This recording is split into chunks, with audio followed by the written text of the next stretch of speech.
Okay, I'm joined here by the gaffer Ross Jenkins after a 1-1 draw at home to Maidstone United this afternoon. Ross, what was your overall assessment of the last 90 minutes, and you frustrated that the game wasn't put to bed? Yeah, it was quite a dogged game, both teams. I thought it was quite even, if I must be honest. I thought it was quite even throughout the whole game, really. But yeah, the sort of last throw, I think it was the 83rd minute.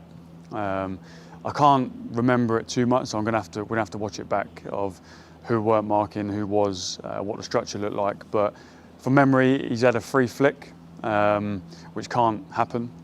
We've got our roles and responsibilities, and it looks like he's got a free head, so we need to look at that. But yeah, I mean, it was a real dogged one. Obviously, the last moments of the game, they're going for it and sticking a load of bodies up front. And a 1-0, you take that at home. It's a gritty performance, but at the same time, you know, defending that throw-in is a must. And we just had a good chat about it in the dressing room about those moments, and that's all it was. It was nothing really in the game. They had a couple of chances. We had some chances as well, but that long throw sort of decides our evening, really. And yeah, a lot of frustration on that, because I thought set pieces we did okay with, but you know, just one throw-in sort of ruins everyone's plans. And yeah, disappointing. It's frustrating because the boys put in a massive shift. The boys are running all over the pitch, and a few individuals run themselves into the ground today.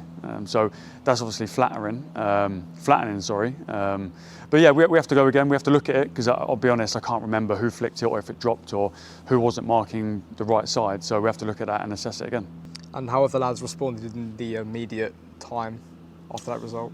Obviously, there's frustration. You know, we're having discussions in the dressing room about it, but at the end of the day, it's a throw-in that we should do better with. That's simple terms, really. So in the game, I don't think there's anything in it. I thought it was a real battle, hard work game. They were really good on second balls and first contacts, and we were trying to get around it as well, and we won our fair share. But at the same time, it's sort of one set piece that I think we've defended really well over the whole season so far, of set pieces and throw-ins and corners, and it's just one moment that we need to do better with. And we need to look at it, dissect it, because it's fine margins, really fine margins, and yeah, we need to look at it and go again.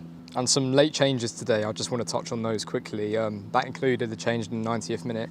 I know hindsight's a wonderful thing, but if you could go back, would you have potentially made those changes earlier? No, I thought it was 1-0. I thought they were going to put bodies up front. We brought Abdul in to give us a little bit of spark or magic at the end to go and win the game, but I thought it was going to be a direct game. They put it on us. They put a load of bodies up front. It was about second balls and first contacts, and yeah, obviously Abd's is coming on to try and win the game for us. So yeah, it is what it is. You know, at 1-0, we want to try and maybe see the game out, and yeah, one throw-in. I can't remember what led to the throw-in. There was something that led to the throw-in we could have done better with. So from memory, I can't remember it. We're going to have to watch it on the video, but yeah, just disappointing sort of last 8 minutes, 7 minutes. And then we're trying to go for it. We've had a little half a chance around the box, but yeah, we have to take the 1-1 and move on now. And just want to quickly touch on Josh Hare. He went down early in the first half. Could we get an update on him? Yeah, I think he took a stray one into the nose. Couldn't stop the bleeding. He's fine. He just, I think his nose is swollen. It might be broken. I don't know. But yeah, just couldn't. It wouldn't stop. So we had to make the sub, unfortunately. You can see his face is puffy. So the right thing to do was to get him off and get David on. I thought David done well. Obviously, scored the goal, came on straight away, won his first header.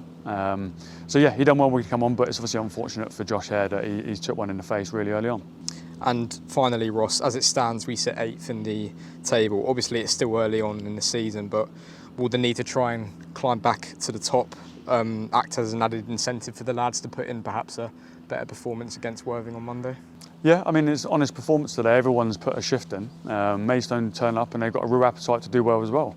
So we have to respect that, and we matched it and we got the goal.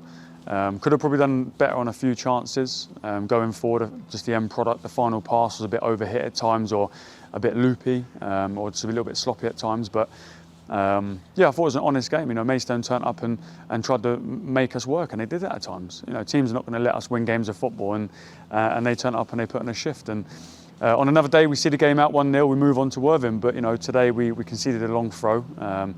As I said, I need to watch the throw back. I can't remember who was marking correctly or not, so I'm not going to point fingers just yet. It's not the right thing to do, so we have to dissect it. But yeah, one moment it sort of flattened us really today, and that's football. So we've got to pick ourselves up. You know, the boys are ice bathing now, recover tomorrow and go again on Monday. Thank you, Ross. Cheers.